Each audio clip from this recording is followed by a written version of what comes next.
आपने पृथ्वीराज चौहान का नाम सुना ही होगा, जिन्होंने बचपन में ही शेर का जबड़ा फाड़कर अपनी वीरता को प्रदर्शित किया था। यह वही पृथ्वीराज थे जिन्होंने मोहम्मद गौरी को एक बार नहीं बल्कि 16 बार परास्त किया और जिन्होंने अपने प्रेम के लिए दूसरे राज्य की सीमाएं लांघने में भी देरी नहीं की।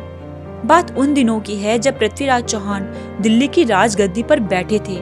इसी समय उस समय के मशहूर चित्रकार पन्ना राय पृथ्वीराज चौहान समेत बड़े राजा महाराजाओं के चित्र लेकर कन्नौज पहुंचे, जहां उन्होंने सभी चित्रों की प्रदर्शनी लगाई। पृथ्वीराज चौहान का चित्र इतना आकर्षक था कि सभी स्त्रियां उनके आकर्षण में बंध गईं। सभी युवतियां उनकी सुंदरता का बखान करते नहीं थक रही थीं। पृथ्वीराज के तारीफ की ये बातें संयोगिता के कानों तक पहुंची तो संयोगिता अपनी सहेलियों के साथ उस चित्र को देखने के लिए दौड़ी दौड़ी चली आईं। चित्र देख पहली ही नजर में संयोगिता ने अपना दिल पृथ्वीराज को दे दिया। लेकिन किसी भी प्रेम कहानी में अगर विलन ना हो तो वो कहानी ना जाने क्यों पूरी ही नहीं होती। पृथ्वीराज और संयोगिता की प्रेम कहानी के विरोधी थे संयोगिता के पिता जयचंद। महाराज जयचंद और पृथ्वीराज चौहान में कट्टर दुश्मनी थी, इसलिए यह मिलन आसान नहीं था। पर कहते हैं कि प्यार अपना रास्ता निकाल ही लेता है।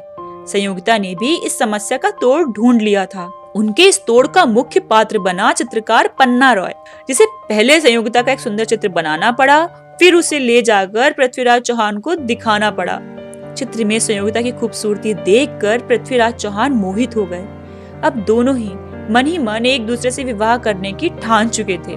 पृथ्वीराज चौहान की प्रेम कहानी आगे बढ़ती इसके पहले ही महाराजा जयचंद ने संयोगिता के लिए स्वयंवर का आयोजन कर दिया।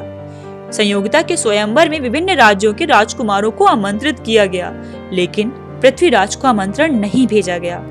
इन सब से भी जब जयचंद को संतुष्टि नहीं मिली तो उन्होंने पृथ्वीराज का अपमान करने के लिए उनकी लोहे की मूर्ति बनवा दी।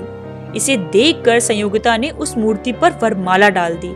उसी समय पृथ्वीराज स्वयंवर में पहुंच गए और संयोगिता को कन्नौज से दिल्ली ले आए। इधर संयोगिता और पृथ्वीराज खुशहाल जीवन व्यतीत कर रहे थे। वहीं जयचंद अपने हुए अपमान का बदला लेने के लिए मोहम्मद गौरी के साथ मिलकर पृथ्वीराज को मारने की योजना बनाने लगा। जयचंद ने अपना सैन्य बल मोहम्मद गौरी को सौंप दिया, जिसके फलस्वरूप युद्ध में पृथ्वीराज चौहान को बंधक बना लिया गया।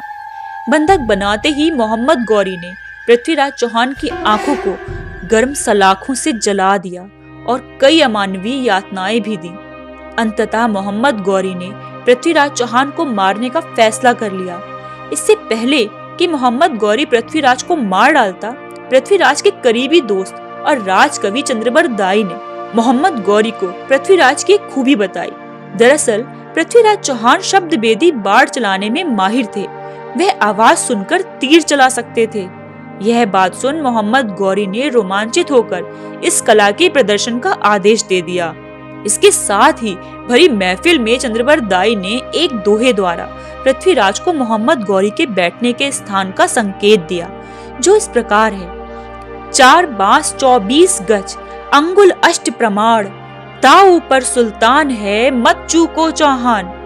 पृथ्वीराज चंद्रबरदाई के इशारे को समझ गए और उसके आधार पर अचूक शब्दभेदी बाढ़ से मोहम्मद गौरी को मार गिराया।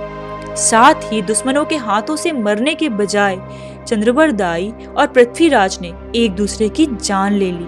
जब संयोगिता को इस बात की जानकारी मिली तो उन्होंने पृथ्वीराज के वियोग में सती होकर अपनी जान दे दी और इस तरह पृथ्वीराज और संयोगिता की प्रेम कहानी इतिहास में अमर हो गई।